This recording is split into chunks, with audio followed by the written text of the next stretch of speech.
कि 2 तरह के समस्या है लोगों को आती है, एक होती है एक हमारे इसके लिए हमारे जो कानून बने हुए हैं, एक criminal law and civil law. हाँ, देखिए, किसी भी व्यक्ति के साथ अगर अपराध कारित होता है, या तो वो पीड़ित पक्ष होता है या वो बेगुनाह होता है, उसको झूठा फँसा दिया गया है। तो उसके लिए हमारा एक क्रिमिनल जस्टिस सिस्टम आता है, क्रिमिनल लॉ सिस्टम। दूसरा होता है एक सिविल लॉज़ आते हैं।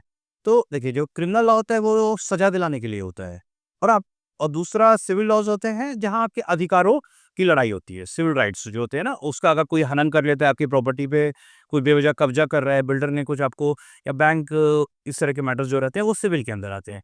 तो मैं आपको बताना चाहूँगा कि अगर आपके साथ आज कुछ भी अपराध घटित होता है, क्रिमिनल भगवान ना करे, ऊपर वाला ना करे किसी के साथ ऐसा हो, किंतु वो अपने घर से निकलते हैं, सोचिए कोई चेन छीन के भाग गया, आजकल देखते हैं, कोई मोबाइल छीन के भाग जा रहा है, आपको डिजिटल अरेस्ट का मैटर है, तो हमें सबसे पहले हमको जो हमारे कानून में रेमेडी है, हमको पुलिस को, अगर आप पीड़ित पक्ष हैं तो त्वरित रूप से आपको अपने नज़दीकी थाने में जाना है, पूरी सूचना को आपको पुलिस में लिखित में देना है, और आजकल तो आप ऑनलाइन एफआईआर भी कर सकते हैं।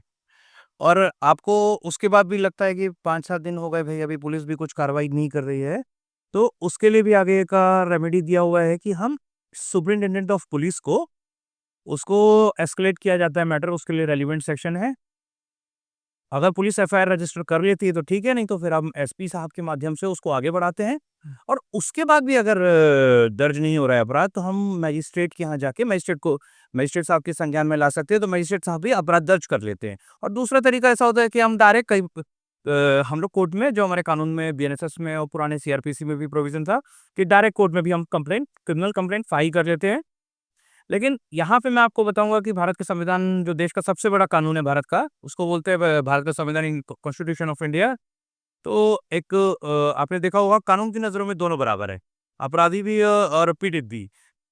तो आर्टिकल 21 में अगर आप फँस जाए, पुलिस में आपको शिकायत दी, अपराध दर्ज हो गया, तो उनको भी एक डिफेंस का मौका मिलेगा।